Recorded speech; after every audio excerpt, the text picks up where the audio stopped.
A display, such as a threat display, a courtship display, any kind of display, is a type of behavior that has communicative value to members typically of the same species, sometimes to members of a different species.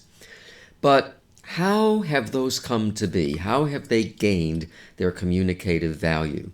Well, Sir Julian Huxley posited that there was a process called ritualization to account for that.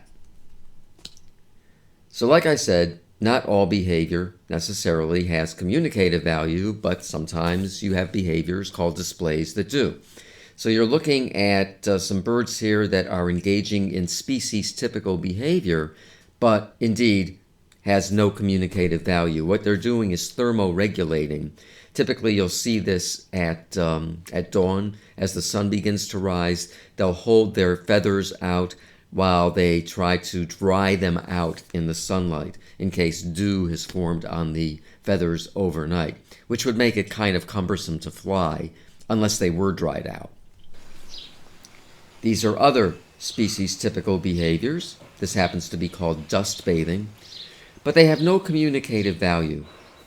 There's no signal value from one individual to another. They are just trying to maintain the integrity of their feathers by engaging in dust bathing. No communicative value. So Huxley said ritualization is a process. It's basically the evolution of a display from non-communicative behavior, the evolution of a behavior that has communicative value, a display, from a behavior that does not, non-communicative behavior. So how might this come about?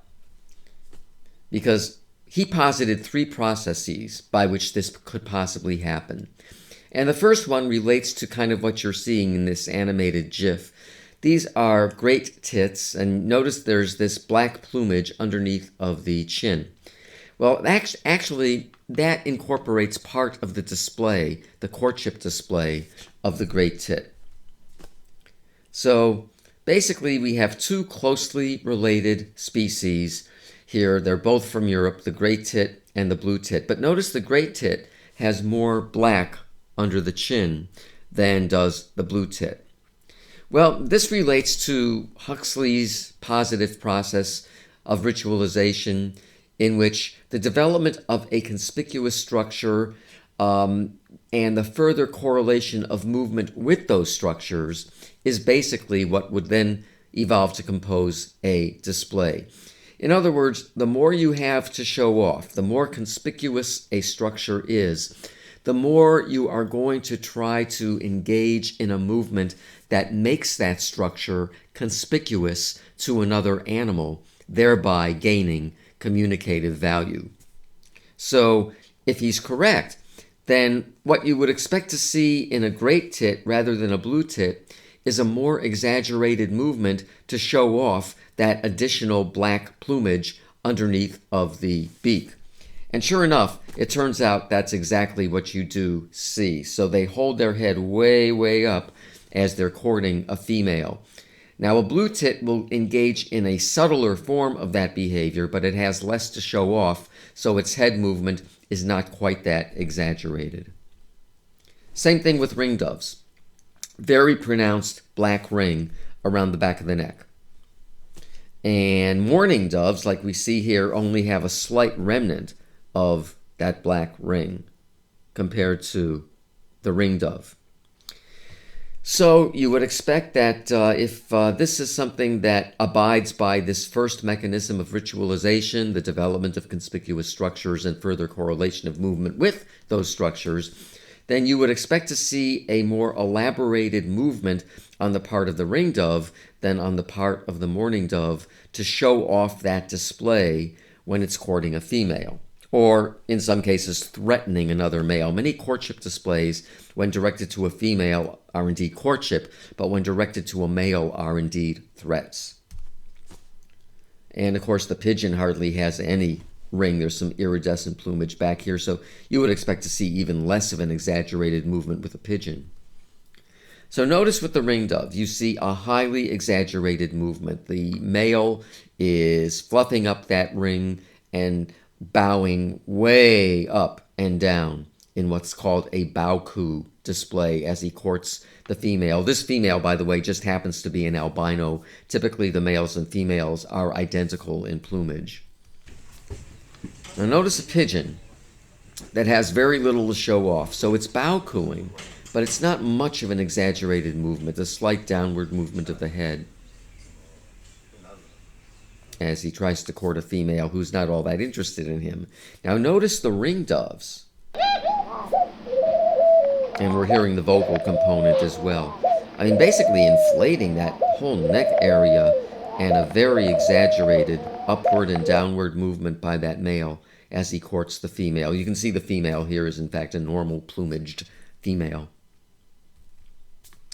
Well, the second mechanism by which behaviors might become ritualized, according to Huxley, is what he calls schematization of movement, where the actual nature of the movement changes over the course of evolution as it gains communicative value. Basically, it could be an exaggeration of certain components of the movement, causing this movement to change, or maybe a change in the coordination of parts of the movement, or both of those things. It could be, possibly. So let's look at some possible examples of that. This is a duck display. It's called nod swimming. And we're just looking at sketches here of mallards, but other species of duck engage in this as well. Now, both males and females do this behavior, but they do them in different contexts. The female does it when she's trying to get males to start engaging in their courtship behaviors. Males do it as a component of their courtship behaviors. So, here we have the actual display, nod swimming. This is a male that is copulating with a female. Watch what he does right afterwards. A display called bridling, followed by nod swimming.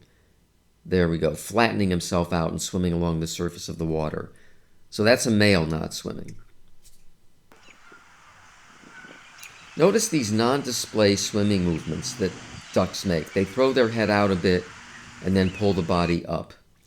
The idea here is that perhaps nod swimming, the exaggerated version, actually evolved from this non-display swimming movement of just a slight movement of the head forward in the water.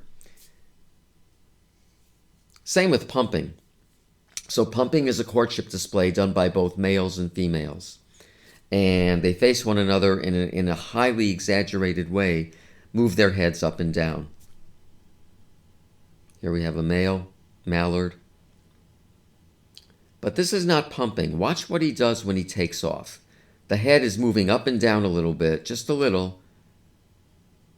Like that, a little bit. And then finally, he actually takes off. Well, it could very well be that the pumping display may have evolved from these subtle non-flight head movements prior to flight. I guess I should call them pre-flight movements, where the head goes up and down just a little bit, and then we have the bird taking off. Whereas the actual pumping display is a highly exaggerated up and down movement without any flight occurring. And here we see, again, very subtle movements, in this case a female, and then they take off. So that's not pumping, that's just pre-flight head movements. So yeah, let's look at actual pumping now in this video. And you can see that with these two mallards, very exaggerated upward and downward movements of the head, but no flight. And they are indeed courting one another. Well, male's doing the courting. Female, when the female is pumping back, that means she likes that guy. And typically what you'll see happen next is actual copulatory behavior. Well, the final mechanism by which Huxley proposed a ritualization might take place is what he called emancipation, where there's a motivational change in a behavior so that we have new causal factors underlying the behavior. For example, a behavior that once may have been associated with feeding, in other words, no communicative value there, might now take on a causal factor having to do with reproduction. So now, because it's involved with reproduction, it will probably be part of an actual courtship display, a change in motivational factors here. So let's see. So here is feeding indeed associated with ingesting food. So this bird is bringing food back to the nest. There's no display there.